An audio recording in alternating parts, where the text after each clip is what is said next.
네, 안녕하세요. 갱스탁입니다. 자, 3월 2주차 주간시황 분석 방송 시작해 보도록 하겠습니다. 자, 이번 주 진짜 뭐 어마어마한 일주일이었는데요. 뭐 어떤 이슈 있었는지 보도록 하겠습니다. 자, 이번 주 주요 이슈 한번 보도록 하겠습니다. 뭐 제가 따로 설명드리지 않아도 온통 뉴스에 요거 관련된 소식만 나오기 때문에 다들 잘 아실 거로 생각이 되지만 한번 정리를 해보면, 자, WHO에서 결국에 팬데믹 선언을 했죠. 세계적 대유행을 선언했습니다. 자, 우리나라 같은 경우 지금 일요일 날 0시 기준, 3월 15일 0시 기준으로 해서 자, 확진자가 지금 8,000명을 넘어섰는데 그래도 이번에 좀 100명 아래로 내려왔습니다. 하루에 확진자 추가 수가 100명 아래로 내려왔고, 자, 사망자 수는 뭐 한 3명 정도 증가했던 것 같네요. 72명이 됐는데, 자, 우리나라가 지금 뭐 전 세계적으로 중국 다음으로 해서 속도로 퍼지다가, 자, 우리나라가 상당히 성공 사례로 지금 꼽히고 있는 것이 참 신기할 정도입니다. 자, 미국에서도 또 확진자가 많이 나오면서 비상사태를 선포를 했고요. 자, 유럽 국가에 영국을 제외하고서는 입국 금지 조치를 시켰습니다. 자, 그러면서 뭐 글로벌 증시 또 폭락하기도 했죠. 자, 그래서 우리나라를 지금 한 130개국 정도에서 입국을 지금 제한을 하고 있는데, 뭐 우리나라가 지금 나갈 일이 없을 것 같습니다. 자, 사실상 우리나라보다 전 세계적으로 이제 심각한 상황이 됐고요. 자, 유럽 각국에서는 지금 비상사태를 선포를 했죠. 특히 이탈리아 같은 경우는 처음에 북부 도시를 봉쇄했다가 지금 전국 봉쇄령이 내려졌습니다. 자, 그래서 지금 이탈리아 상황이 뭐 전 세계적으로 가장 심각한 것으로 보이는데요. 이탈리아 오늘만 확진자가 3,000명 이상 증가하면서 확진자 수가 총 2만 명, 2만 명이 됐고, 지금 사망자 수도 1,000명이 넘어서 지금 한 1,200명인가, 이 정도 됩니다. 그래서 치사율이 여기 뭐 어마어마하게 지금 높은 상황이고, 우리나라에 비해서 사망자가 10배 이상 많을 정도로 이탈리아는 거의 지금 사회가 마비된 것이 아닌가 이런 생각이 듭니다. 자, 트럼프 대통령이 도쿄올림픽을 연기하는 게 더 낫지 않겠냐 이런 관련 발언도 있었는데, 뭐 아베 총리는 뭐 정상적으로 진행하고 싶다 뭐 이렇게 얘기하는데, 지금 이 상황이라면 4월 내로 코로나19가 잡혀야 될 텐데, 자, 도쿄올림픽 연기나 취소될 가능성조차 있어 보이고요. 도쿄올림픽 만약에 뭐 취소되거나 한다면 우리나라에도 경제적인 타격도 상당히 많을 수 있겠습니다. 그리고 도쿄올림픽 취소 얘기 나오면은 글로벌 증시 또 한번 출렁거릴 가능성도 있겠고요. 자, 유가도 한번 보겠습니다. 국제유가 같은 경우는 뭐 오펙하고 러시아가 감산 합의를 실패하고 뭐 증산을 하겠다, 지금 전 세계 경기가 좀 얼어붙으면서 유가가 급락을 했는데요. 이제 하루 만에 뭐 33%까지 급락했다가 24% 하락한 날이 있습니다. 이따가 차트 한번 보도록 할 텐데, 자, 국제유가 급락하고 얼마 전에 전망에서 WTI가 30까지 내려갈 수도 있다 이런 얘기 나왔는데, 유가가 지금 WTI 서부 텍사스산 원유가 지금 31달러대까지 내려왔습니다. 그래서 상당히 뭐 글로벌 경기 자체가 엄청난 코로나19 관련돼서 타격을 받고 있다라고 보시면 되겠고요.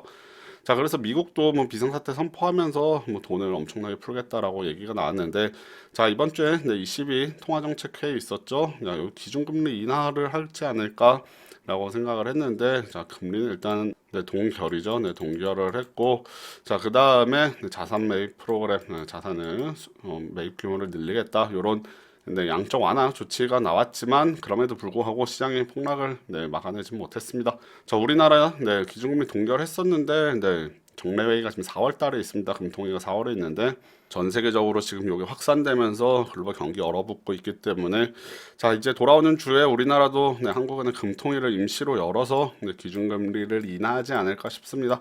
일단은 25bp, 50bp 인하하는 것은 조금 어려워 보이고요. 25bp 인하할 것으로 보이는데 또 파격적으로 또 추가적으로 내릴 수도 있겠다라는 생각 듭니다. 자, 그리고 이제 돌아오는 주 또 미국의 FOMC 열리죠. 자, 지난주에 임시로 FOMC를 열어서 긴급적으로 50bp를 기준금리를 인하를 했는데, 지금 이 상황이라면은 금리 더 내릴 것으로 보입니다. 이번에도 뭐 25bp 또는 50bp 정도 인하할 가능성이 있어 보이고요. 자, 이 상태면 뭐 장기적으로 뭐 오래 걸리지 않을 것 같습니다. 제로금리까지 미국이 다시 갈 수도 있겠다라는 생각 들고요. 자, 이 와중에 뭐 북한이 미사일 발사하는 모습도 보여줬고, 환율은 지금 1220원 근처까지 올라가 있습니다. 자, 이번 주 주식시장 움직임 볼 텐데 뭐 엄청난 일주일이었습니다. 자, 옛날 2008년 보니까 뭐 주봉으로 20%씩 내려온 적도 있었는데, 최근에 뭐 몇 년 요거 방송하는 사이에는 뭐 이렇게 급락을 했던 적은 처음인 게 확실하고요. 자, 코스피 13% 이것도 마지막 날 네, 밑꼬리 달고 올라온 겁니다. 자, 코스피 270포인트, 코스닥은 120포인트, 네, 18% 급락했네요. 요거에 진짜 뭐 1.3%, 1.8%, 10분의 1만 빠졌어도 뭐 하락이 작은 것이 아닌데 뭐 엄청나게 양시장 급락했고요. 그나마 네, 국내 증시가 요게 상황이 조금 나은 걸 수도 있겠습니다. 미국 증시는 급반등 성공해 줬지만 유럽 증시 같은 경우는 반등을 세게 아주 세게 들어오진 못했고요. 자, 글로벌 증시 뭐 미국이 하루 10% 떨어졌다가 다음날 또 9% 오르고 엄청난 변동성을 보이고 있습니다. 그에 비해서 우리나라 증시는 상당히 좀 더 건전해 보이는 모습인데 일단 글로벌 증시 뭐 이탈리아 17% 네, 빠지기도 했었죠. 연일 급등락 반복하고 있고 자, 목요일 밤이었죠. 금요일 새벽에 자, 제가 다음날 이제 지표를 볼 때 네, 야간 선물을 보는데 네, 야간 선물이 네, 5% 하한가 있는 것도 처음 알았습니다. 5% 하한가까지 갔었기 때문에 뭐 상당히 걱정스러웠는데 자, 급락했던 증시가 그래도 이렇게 조금 올라와줘서 다행이고 일단 월요일 또 한번 좀 상승이 나올지 기대해 봐야겠습니다. 자, 이번에 목요일날 선물 옵션 동시만기일이 있었는데요. 뭐 이제 하락 배팅 쪽은 뭐 엄청나게 크게 터졌을 것으로 생각이 들고 자, 금요일날 코스피, 코스닥의 양시장 모두 네, 선물 사이드카 그 다음에 8% 이상 급락하면서 서킷 브레이커 발동됐습니다. 여기 사상 초유일이라고 하는 것 같던데 일단 증시가 지금 뭐 오르든지 떨어지든지 변동성이 상당히 크기 때문에 투자하기 매우 까다로운 구간이다라고 말씀드리겠고요. 자, 화요일이었나 네, 공매도 네, 조치를 좀 네, 강화를 시켰었는데 자, 16일 이제 내일부터죠. 네, 내일부터는 6개월간인가요? 전 종목 공매도 금지가 나왔습니다.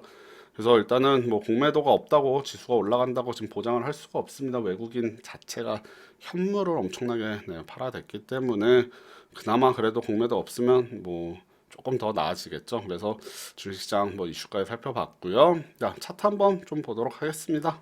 자, 코스피 주봉 차트인데 뭐 일단 주봉 차트 보면 얘가 지금 어디까지 내려왔냐, 딱 바닥이 어디였냐 이렇게 네, 요 자리에다가 선을 한번 그어보면 요런 자리가 있습니다. 네, 요런 자리가 있는데 굳이 뭐 여기를까지 내려왔다고 반등이 나오라는 보장은 없었죠. 뭐 요 지점도 있었는데 전혀 지지를 받지 못하는 모습이었고 지금은 뭐 이 우리 시장 자체를 보기보다는 글로벌 상황을 봐야 될 것 같습니다. 그래서 뭐 어디까지 떨어진다, 어디까지 반등을 한다 이거를 뭐 도저히 알 수가 없고요. 일단 코로나19가 진정이 돼야지만 증시가 강한 반등 가능해 보입니다.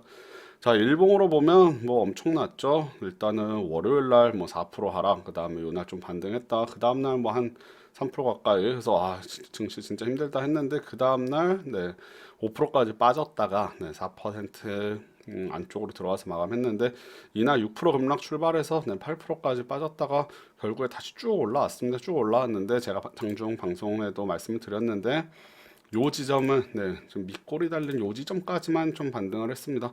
조금 더 강하게 올라와줘서 갖다 붙여줬더라면 더 좋았을 텐데 뭐 차트만 봤을 땐 그렇다는 얘기고요. 일단은 네, 미국 증시, 글로벌 증시 엄청나게 올랐기 때문에 우리나라 갭상승 출발할 것으로 보입니다. 한 3에서 4% 정도 올라서 출발하지 않을까 생각되는데 자, 여기서 이렇게 양봉을 더 뽑아낸다.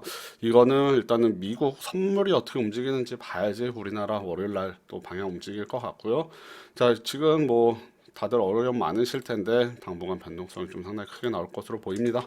자, 코스닥 지수 보면 뭐 코스닥 지수도 엄청나죠. 이날 장중에 네, 장중에 13%까지 깨졌습니다. 500선이 깨지는 게 나왔는데 뭐 지금 여기 얼마 전만 해도 700선 돌파하느냐 마느냐 하고 있었다가 막 한 달 만에 500선마저 이탈했었는데 뭐 다시 올라와서 그나마 상황은 조금 낫다라고 할 수 있겠고요.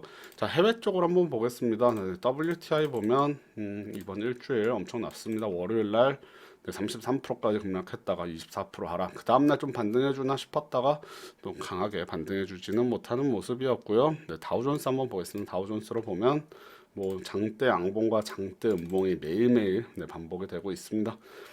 월요일 날 7%, 다음 날뭐 5%, 네, 5%또 내렸다가 네, 10% 날인 거 처음 봤습니다. 미국 증시 10% 하락한 거 뭐 33년 만이라고 하는데 네, 엄청나게 또 급락을 했다가 다음 날 또 10% 올려놨죠. 그래서 증시가 지금 뭐 네, 변동성이 어마무시하니까 자, 요거 좀 대응하기가 좀 쉽지만은 않을 텐데 네, 물량을 조금씩 조절하면서 전량 매수, 전량 매도는 조금 그렇고 이제 분할로 매도했다가 또 분할로 잡았다가 요런 전략으로 나가야 되지 않을까 생각됩니다. 지금 저는 개인적으로 뭐 우리나라 우량주들 네, 엄청 싸게 보였는데 뭐 현금이 아주 여유가 없는 것이 조금 아쉽고요.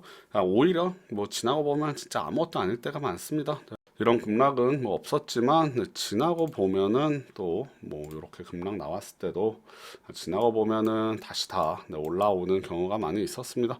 자, 이때 저 2008년도에도 급락했다가 다시 쭉 엄청나게 네, 끌어올리는 모습 보여줬는데 자, 요렇게 뭐 지나고 나면은 별거 아닌 경우가 많으니까 이 구간에 너무 많이 안 깨지고 잘 버티는 것이 중요하겠고요. 다시 한번 느끼지만 주식은 좀 여유 자금 그리고 본인 현금 가지고 해야 되지 않을까라는 생각 들게 하는 네, 일주일이었습니다. 네, 그러면 다음 주는 좀 좋은 소식 네, 들려왔으면 좋겠네요. 오늘 방송 여기까지 진행하도록 하겠습니다. 네, 감사합니다.